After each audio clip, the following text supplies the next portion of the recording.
On vous souhaite la bienvenue à ériclatour.com. La vie de ce père de famille de Saint-Jean-sur-Richelieu, il a 42 ans aujourd'hui, a complètement été chamboulé par une espèce de maladie rare qu'il a contractée. Il commence à peine à s'en sortir, mais il a tellement eu de bons soins qu'il est aujourd'hui le porte-parole de la campagne de Noël de la Fondation Santé au Richelieu-Rouville.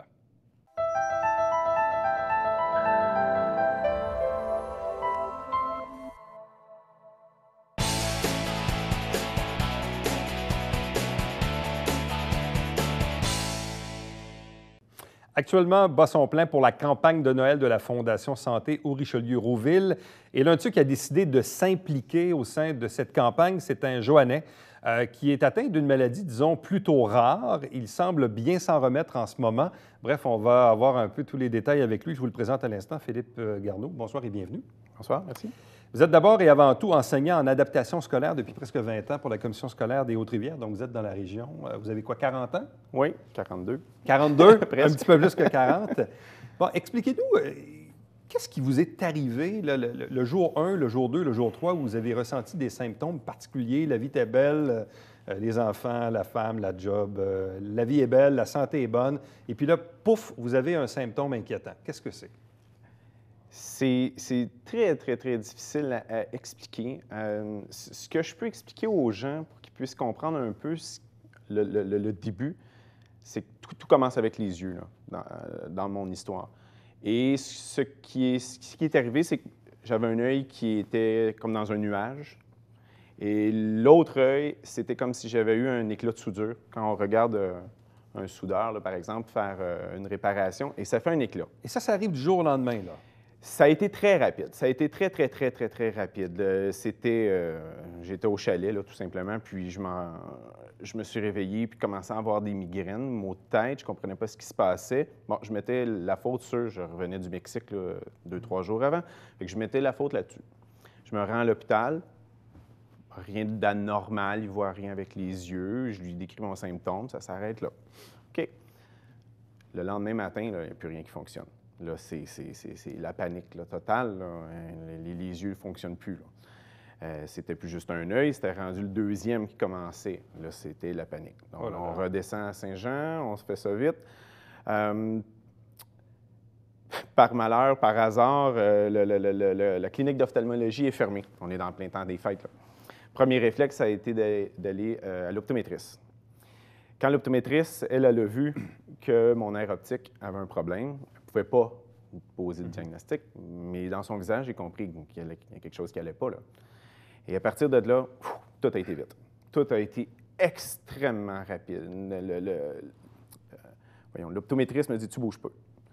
Tu vas te déplacer à telle clinique quand je vais avoir réussi à parler à un ophtalmologiste. » Ah oui, ah oui. Rendu à l'ophtalmologiste, elle m'annonce la mauvaise nouvelle.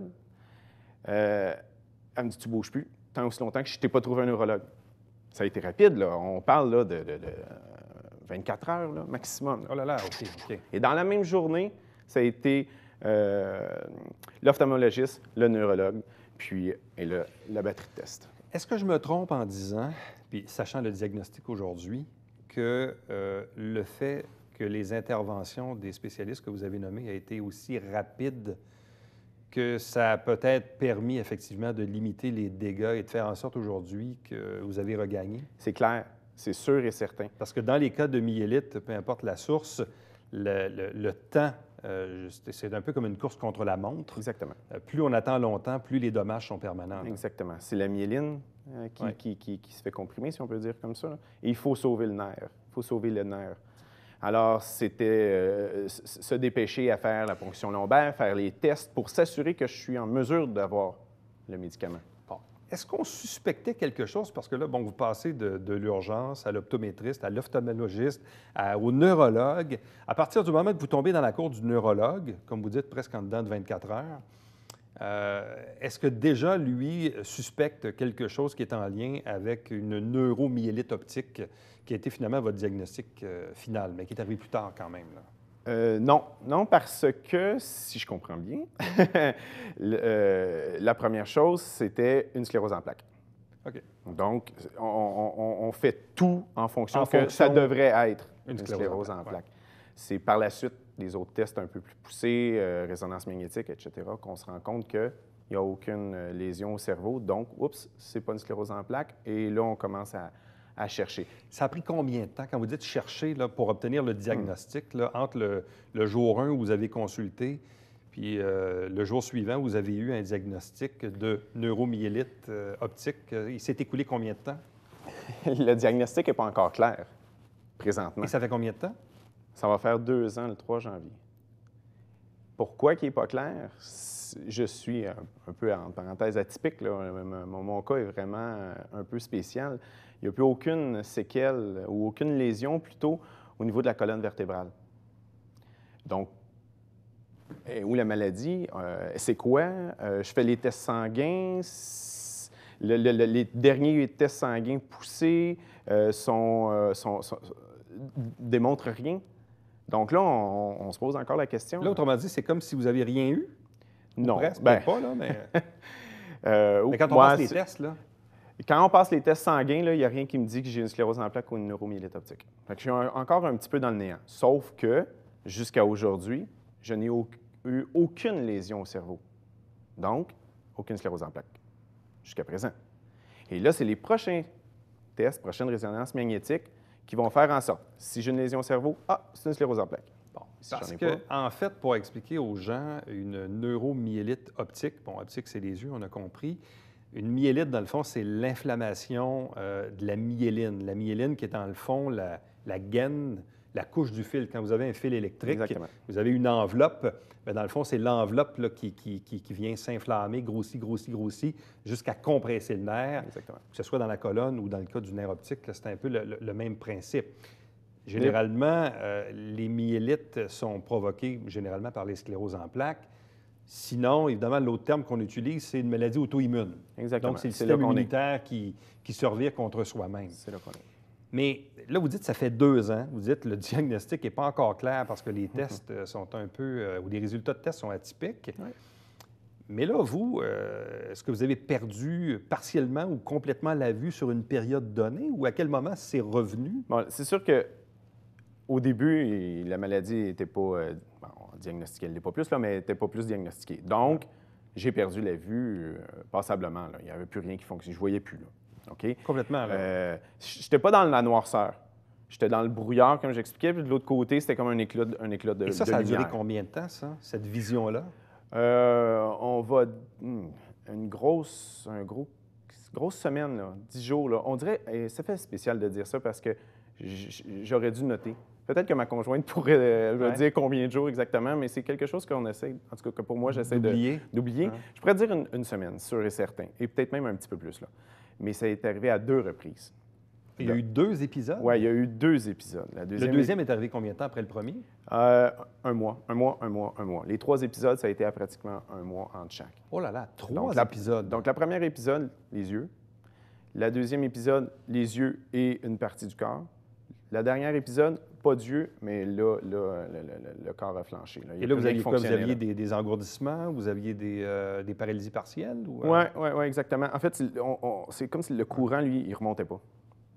Donc, je ne pouvais pas sentir mes pieds. C'est un peu, je donnais tout le temps l'exemple à mes enfants, là, ankylose ta main ou ankylose ton pied là, pour devenir engourdi, là, mais attends, puis après ça, essaie de marcher. Bon, mais là, moi, c'était ça. C'était ça avec mes mains, c'était ça avec mes pieds, mais c'était extrêmement douloureux. L'information qui revenait au cerveau était erronée, donc tout était douloureux. Mais là, parce que là, dans le fond, premier épisode, c'est les yeux. Donc, ce que je comprends, c'est qu'après 10-15 jours, vous avez commencé graduellement à retrouver la vue. Oui, grâce aux médicaments qui sont extrêmement forts. Là. Je ne peux pas prendre ce type de médicaments-là pendant longtemps. C'est 5 jours. Dose massive, 5 jours. C'est des on doses se croise de les doigts. cortisone, je présume, ou quelque Oui, chose c'est le dans cette Medrol. famille-là? Oui. Donc ça, évidemment, donc le médicament, les fortes doses de ce médicament-là vous ont permis donc de regagner la vue. Oui. Jusqu'au 2e épisode. Puis là, vous avez continué la médication, je présume, Bien, que vous avez eu le 3e épisode. Oui, c'est ça. Après le premier épisode, on se demande, est-ce que c'est juste passager? Donc, on arrête les injections, c'est sûr, mais est-ce qu'on entame déjà un médicament? Non, c'est peut-être juste passager. Alors, on a laissé aller un petit peu les choses. Au bout d'1 mois, c'est revenu fort. Donc là, OK, on va faire attention, on va reprendre une médication orale, mais on va la diminuer tranquillement pour donner la chance au corps de comprendre qu'on est en sevrage. À la fin du deuxième mois, là, ça a été la catastrophe. Là, c'est la grosse catastrophe majeure, là, où je parle dans mon histoire que j'ai fêté mes 40 ans alité, à ne pas être capable presque de bouger, où les douleurs sont atroces. Et ça, c'est au bout de la troisième épisode. Là. Humainement, c'est insupportable, inquiétant. Bon, votre réaction à vous, mais la réaction de vos proches également. Je pense que c'est ça qui faisait plus peur. De voir des amis qui viennent te voir et qui ne sont pas capables de rester dans la chambre plus que 5 secondes parce que de nature, je suis un personnage assez hyperactif et puis fonceur, puis il n'y a rien qui m'arrête, il n'y a rien qui m'empêche d'avancer.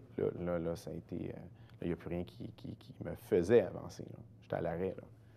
Donc, les gens n'étaient pas habitués de me voir comme ça. Je n'ai jamais été malade avant. Ouais.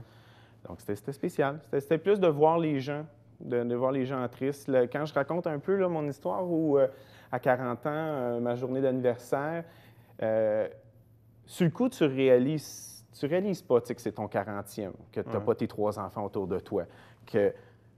Mais de voir les gens de l'hôpital, les infirmières, le médecin passer, puis venir te souhaiter bonne fête, le cœur gros, wow, c'était touchant, là. Mais c'est bouleversant humainement, tu me poses. Le premier épisode, c'est une chose, mais le 2 puis le troisième, c'est comme 2 coups de pelle après, là, parce que je présume que quand tu commences à regagner des facultés, tout ça, ben, tu dis, bon, ben finalement, c'était juste un mauvais épisode dans ma vie, puis ça va se terminer. Puis là, paf, on a un deuxième épisode, puis là, paf, on a un troisième épisode. Finalement, on arrive au printemps, puis là, on se dit, ben là, ça va être quoi ma vie? Oui, exactement. Puis, tu as mentionné au tout début là, que ma carrière, ma profession, c'est enseignant. Enseignant en adaptation scolaire. C'est des élèves qui sont difficiles. C'est des élèves qui demandent beaucoup d'énergie. Et ça a été la première chose que j'ai pensée. Je ne sais pas pourquoi, mais ça a été comme ça. Et je me disais, comment je peux retourner enseigner maintenant? Là? Je sens pas beaucoup mes pieds, je sens presque pas mes mains, je suis moins habile à écrire. Très, très, très fatigué. C'est la pire chose, là. Cette maladie-là épuise au cube. Donc, je te dirais, c'est ça. C'est ça qui a été la première chose au printemps, là, de réaliser que, OK, je viens de manquer ma demi-année scolaire. Je vais être capable de faire ma rentrée? C'est ridicule. J'ai associé ça à ma profession parce que c'est ce que j'aime le plus faire dans la vie, c'est d'enseigner. Et là, je me dis, OK, peut-être ça ne marchera plus. Là. Et là, donc, après le premier, deuxième, troisième épisode, sur un espace d'à peu près 3 mois, à peu près, qu'est-ce qui se passe après ça? Là? Après le troisième épisode, là, quand vous commencez à regagner des facultés, c'est tellement c'est comme des moments magiques un peu. C'est ça. Oui, exactement. D'avoir été capable de sortir de la maison avec la marchette. Imaginez mes enfants, là, me voir arriver à la maison en marchette, c'est catastrophique. Mais de voir, d'être capable de marcher à la station sur le trottoir avec la marchette. Un peu plus loin, être capable de prendre la canne, être capable de marcher, être capable de me rendre chercher les enfants à l'école. J'ai acheté une maison juste à côté de l'école pour que ça soit rapide. Ça, c'est toutes des petites victoires, là, mais je trouvais que ça n'allait pas assez vite, là, évidemment. Là, ça ne va jamais assez vite, là, mais j'ai pas le choix. Il fallait que je suive le rythme. Ça a pris combien de temps avant de retrouver, disons, 90 de son plein potentiel? Là? Hey, c'est très long. Je ne peux pas... 1 an, facile. Une grosse année? Et plus, je te dirais. Là. Avez-vous commencé à travailler? Comme enseignant, non. Non, du tout. Ça, c'est le bout. C'est le bout où pas que je suis en train de me faire mon deuil, là, mais je suis en train de réaliser que peut-être que ça ne marchera plus. Là. Ah non? C'est très fatigant. Les médicaments me fatiguent, la maladie me fatigue. Je pense que de combattre la maladie aussi est très fatigant. Ça demande beaucoup d'énergie enseigner à ces élèves-là. Puis, si tu me fais choisir, il y a des gens qui me disent « Oui, mais tu pourrais aller enseigner au régulier. » Ça ne m'intéresse pas. Là. Moi, ce que je veux, c'est d'enseigner à ce type d'élèves-là. Donc là, on est 2 ans plus tard, presque 2 ans plus tard. En date d'aujourd'hui, avez-vous encore des séquelles permanentes? Oui. Il y a des choses qui fonctionnent moins bien à l'interne. Les sensations au niveau des pieds. C'est pas revenu complètement? C'est pas revenu complètement. J'ai encore des engourdissements. Au niveau des mains, un petit peu. Il y a certaines régions du corps où l'information ne se rend pas bien. Et la vue est correcte? Oui, c'est ça, surprenamment. Là, la vue, elle n'a plus jamais reflanché. Là. Elle, ça a toujours Mais vous resté prenez extrêmement- encore de la médication? Oui, un peu trop, je te dirais. Là. Je ne suis pas quelqu'un qui aime prendre la médication. Je pense que personne n'aime ça. Là. Mais moi, là, psychologiquement, c'est clair, ça m'affecte énormément. Là. D'ouvrir mon pilulier le matin, là, c'est quelque chose. Oui, la cortisone, encore. Et ce que vous dites, c'est que même 2 ans plus tard, même si vous avez regagné certaines capacités, compte tenu des résultats de tests plutôt atypiques, il n'y a pas encore de véritable diagnostic béton à 100 Non. Tant aussi longtemps qu'il n'y aura pas une rechute, si on peut appeler une rechute, on ne pourra pas le savoir. Tant aussi longtemps qu'il n'y aura pas une lésion, soit Qui au va cerveau, apparaître, ouais. soit à la colonne. Dans mon cas, moi, ça a été des lésions au niveau de la colonne. Ouais. Là, aujourd'hui, j'en ai plus, tant mieux. On saura à ce moment-là. Donc, présentement, le stress, c'est est-ce que je prends la bonne médication maintenant? Là? Présentement. On ne le sait pas, là. Ouais. C'est juste que là, présentement, ça fonctionne. Mais est-ce que le stress, c'est pas aussi l'inconnu? Bien, effectivement, là. Je veux dire, si je m'arrête à réfléchir à ça, je suis parti, là. Je suis dans ma bulle, puis c'est difficile de revenir. Donc, il faut que je fasse autre chose. Il faut que j'active. Bon. Parlez-nous de votre implication au sein de cette campagne de Noël de la Fondation Santé, parce que dans tout cet épisode-là, donc, vous avez été soigné ici. Oui. Vous parlez entre autres de votre neurologue, François Lemieux, Mhm. parce que la région maintenant là, a des neurologues. Oui. Je pense même qu'il y a un deuxième neurologue là, qui s'en vient bientôt, semble-t-il. Oui. Bref, parlez-nous un peu des soins ou de la qualité des soins ou du service, parce que souvent, à tort ou à raison, comme on dit, des fois, les gens ont souvent tendance à dénoncer ou, comme on dit en anglais, à bâcher sur le système de santé pour toutes sortes de bonnes ou de mauvaises raisons. Mais très souvent aussi, quand on est pris en charge, souvent les gens disent bien, on est bien soigné dans notre système. Puis il y a des gens super professionnels qui sont attentionnés à nous. Parlez-nous un peu des soins et des services que vous avez reçus depuis le début là, de votre histoire. Comme je disais au début, j'ai été entrepris rapidement. Ouais. Ça a été très sécurisant. Mon neurologue me disait exactement tout ce qu'il était en train de faire, le pourquoi il le faisait. Qu'est-ce que ça allait donner comme résultat? S'il y avait tel résultat, on s'en allait sur telle tangente, telle tangente. Ça, c'était très sécurisant. Je mentionne aussi dans mon histoire que mon neurologue n'hésite pas à m'appeler. Moi, je ne connais pas ça, la maladie.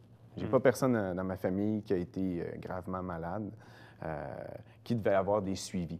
Je n'ai pas beaucoup de références. Par contre, je suis capable d'exprimer le fait que présentement, là, je pense que mon neurologue a dépassé son rôle de médecin. En tout cas, ce qu'on peut voir dans les médias, c'est que les médecins nous prennent pour des numéros. En tout cas, on lit l'actualité, tout le monde. Là. Moi, ça a été complètement l'inverse. Là. Ça a été complètement l'inverse. Me faire téléphoner sur mon cellulaire, peu importe quand, pour me dire « Est-ce que ça va bien? As-tu des symptômes? » Juste le petit coup de téléphone, là.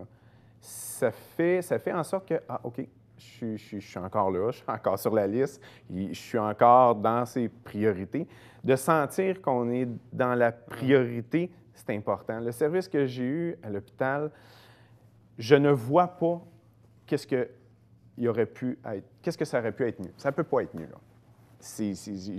Dès le départ, les tests, ça a été vite. Il m'a téléphoné à 11h, minuit pour me dire le lendemain matin que je pouvais avoir mes premières injections.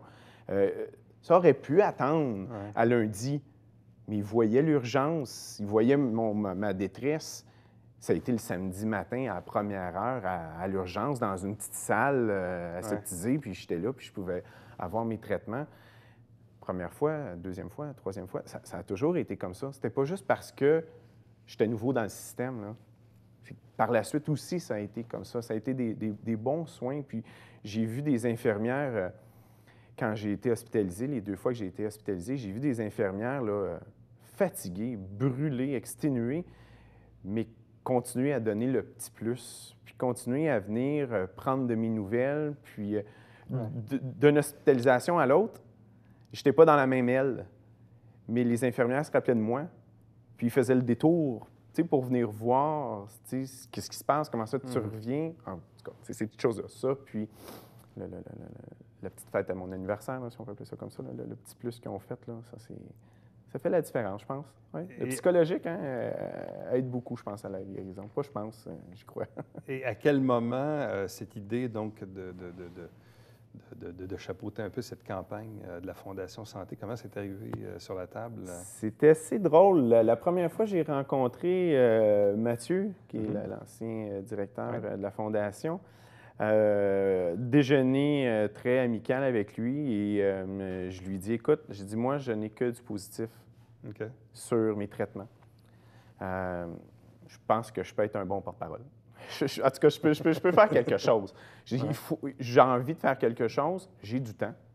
J'ai du temps, je ne travaille plus comme enseignant, donc j'ai du temps. Puis je pense qu'on peut faire quelque chose. Bon, l'idée a germé, puis là, aujourd'hui, c'est ce qui se passe en racontant un petit peu mon histoire, puis en forçant les gens à aller lire mon histoire, mais surtout à faire comprendre aux gens que, oui, c'est juste mon histoire, mais il y a tout un système en arrière qui a permis que mon histoire se déroule bien. Ouais. Donc, je pense que les gens qui s'amusent à lire, en tout cas qui s'apprêtent au jeu de lire et à diffuser sur les réseaux sociaux, je pense que ça peut faire une différence. Là, la visibilité est accrue. Est-ce que vous êtes à même de voir, de valider les effets d'une fondation comme la Fondation Santé dans notre hôpital, dans nos installations de santé? Je ne sais pas si le personnel vous en parle. Est-ce que vous le constatez de vous-même ou pour vous, c'est un geste qui est symbolique dans la mesure où vous dites, bon, ben là, moi, j'étais en santé jusqu'à 40 ans, là, j'ai bénéficié des services. Je constate que j'ai eu du bon service. Bien, maintenant, c'est un retour de pendule de dire aux gens, bien, il faut investir dans nos, dans nos établissements. C'est vraiment la deuxième chose. C'est un retour à pendule. Là. Moi, pas que je me sens redevable. Je dis, le médecin a fait son métier, les infirmières ont fait leur métier, mais je pense que mon histoire, en tout cas jusqu'à présent, va bien, finit bien. Puis, je pense que l'hôpital a eu un grand rôle à jouer là-dedans. Je ne suis pas dupe, là, je le vois dans les médias qu'il y a un grand manque à gagner au niveau financier. Là. Le gouvernement fait ce qu'il peut avec ce qu'il y a, si on peut dire. Ouais. Mais il y a des améliorations à avoir un petit peu partout là, à l'hôpital. C'est sûr que les gens sont grandement sollicités pour toutes sortes de bonnes causes. Ouais. Mais probablement qu'aujourd'hui, vous ne voyez pas ça du même œil. C'est-à-dire que si vous recevez une enveloppe par la poste d'une, je sais pas moi, une sollicitation postale de la Fondation ou une activité, l'autosanté ou peu importe, vous ne voyez pas ça du même œil aujourd'hui, là. Non, c'est sûr, c'est certain, là.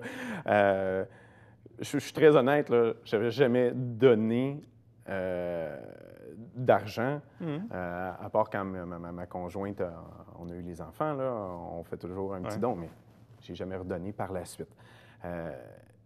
C'est de trouver un nouveau moyen de diffusion. Puis je pense que là, le moyen de diffusion qui est avec le web, en tout cas, je souhaite que ça puisse faire une certaine différence. Puis peut-être, je suis quelqu'un qui est né à Saint-Jean, je suis quelqu'un qui habite à Saint-Jean, je suis quelqu'un qui enseigne à Saint-Jean. J'espère peut-être pas mourir à Saint-Jean, mais en tout cas, je vis ici. Je connais quand même beaucoup de gens. À l'âge que j'ai là, j'ai beaucoup de gens de mon âge qui sont aujourd'hui rendus parents, qui ont des entreprises, si les entreprises ont des employés. Donc, si ces personnes-là peuvent faire la différence juste en diffusant, ça peut aller vite. Là. Fondationsanté.com. Oui. Là, pour vous, c'est quoi la suite? C'est quoi la suite? Moi, c'est sûr et certain que je veux continuer à m'impliquer dans la Fondation. Ouais. J'ai demandé à être sur le siège du conseil de la Fondation, le conseil d'administration de la Fondation. J'ai des bonnes idées. Pour faire d'autres levées de fonds.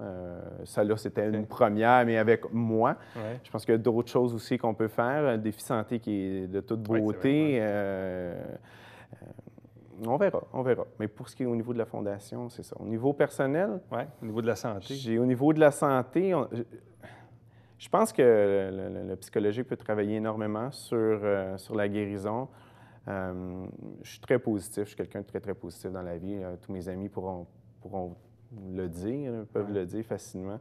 Je fonce en tête première sur des projets personnels que j'ai en ce moment. Et pour vous, c'est quoi? C'est peut-être dans l'avenir de prendre moins de médicaments ou quitte à ne plus en prendre éventuellement? Oui, c'est ça, Ou ça à serait bien stabiliser ça. votre condition? Stabiliser la condition, je pense que ça fait plein de fois que je dis à mes enfants, si je peux juste rester comme ça, c'est correct. C'est correct. Mais ça améliore tout le temps un petit peu. Donc, si je peux juste rester comme ça, c'est correct. On va bien vivre. Philippe Garneau, merci beaucoup. Merci beaucoup. Reste avec nous. Au retour, le Babillard quotidien.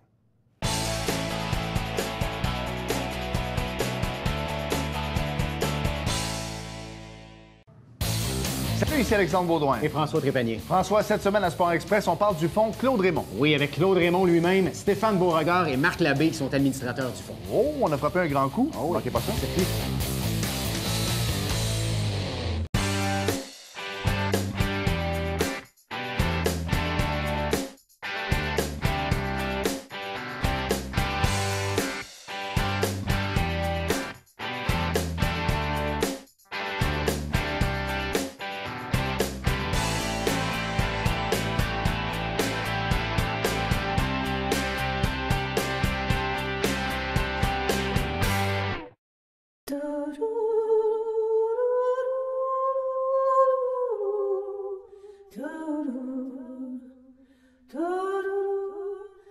Coulisses Bêta, jeudi, 19h.